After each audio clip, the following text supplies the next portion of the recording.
Hello guys, এই যে দেখো করল্লা আর এই যে ডিম দিয়ে রেসিপিটা করছি, দেখো বিসমিল্লাহির রহমানির রহিম। অনেক মজা খাইতে। তোমরা মানে আমার খাওয়াটা দেখে মানে চায়া থাকবা।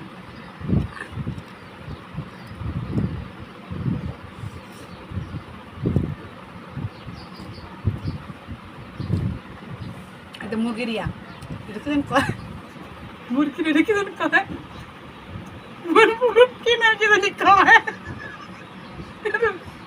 এটা পুটকি খাইতেছি, মুরগির পুটকি।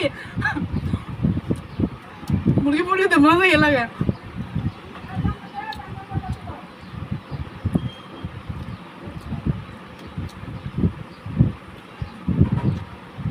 মুরগি পুটকি মজাই লাগছে। কিনে আনবো মুরগি পুটকি।